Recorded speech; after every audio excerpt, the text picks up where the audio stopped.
என்னுடைய பெயர் அன்புமணிகண்டன் தமிழ்சூரியன். நான் தமிழ்நாடு வீரத்தமிழர் முன்னேற்ற கழகத்தினுடைய நிறுவனர் தலைவராக இருக்கேன்.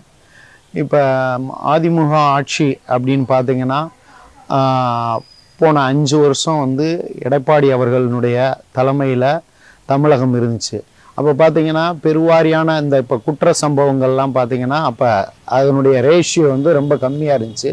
இப்போ இந்த அரசில் பார்த்தீங்கன்னா போதை பழக்கங்கள் அதிகமாகிருச்சு. அது போக பார்த்தீங்கன்னா எங்கே பார்த்தாலும் கொலை, கொள்ளை, வழிப்பறி இந்த மாதிரியான சம்பவங்கள் நடக்குது.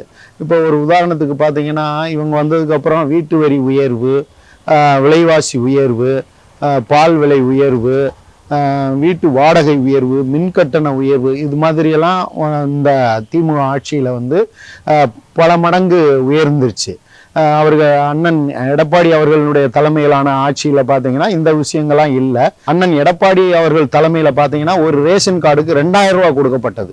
இந்த மாதிரியான விஷயங்கள்லாம் இன்னைக்கு இவங்க நாங்கள் 1000 ரூபா கொடுக்குறோன்னு சொல்லி ரொம்ப பெருமையாக பேசிக்கிறாங்க.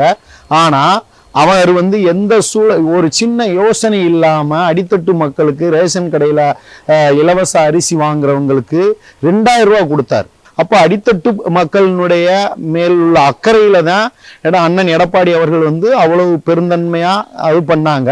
இன்னைக்கு இவங்கெல்லாம் பார்த்தீங்கன்னா இந்த 1000 ரூபா கொடுக்குறேன்னு சொல்லி அதில் பாதி பேருக்கு கொடுத்துட்டு அதிருப்தி இப்போ திரும்ப கூட இப்போ வாங்கியிருக்காங்க. அதெல்லாம் எத்தனை பேருக்கு அது சேரும் அப்படின்னு சொல்லி நமக்கு தெரியாது.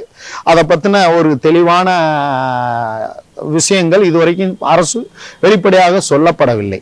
அதுபோக இன்னும் நிறைய விஷயங்கள் பார்த்தீங்கன்னா எடப்பாடி அவர்கள் தலைமையிலான ஆட்சி ரொம்ப சிறப்பாக தான் இருந்தது. இப்போ நீங்கள் பார்த்தீங்கன்னா எங்கே பார்த்தாலும் கொலை, கொள்ளை, விபத்து, அது மாதிரியான அதிகமான விஷயங்கள் நடந்துக்கிட்டு இருக்கு. குறிப்பாக திமுககாரர்களே நிறைய குற்றச்செயலில் ஈடுபடுறாங்கன்னு நம்ம செய்தித்தாள்களில் நம்ம படிச்சுக்கிட்டு இருக்கோம். பாரதிய ஜனதா கட்சியினுடைய தலைமையில் அண்ணன் எடப்பாடி அவர்கள் முதலமைச்சர் ஆனாங்கன்னா தமிழகம் எழுச்சி பெறும் அப்படின்ற ஒரு நம்பிக்கை இருக்கு. இப்போ என்னை மாதிரி ஆளுங்க நாங்கள்லாம் போன எம்எல்ஏ எலெக்ஷன்லேயே எடப்பாடி அவர்களை ஆதரித்தோம். போன முறை கூட அண்ணன் எடப்பாடி அவர்களை சந்திச்சிருக்கோம். இப்போ இந்த மதுரைக்கு பிரச்சாரத்துக்கு வந்தப்போ கூட அண்ணன் எடப்பாடி அவர்களை சந்தித்து எங்களது ஆதரவை நாங்கள் அவருக்கு தெரிவிச்சிருக்கோம்.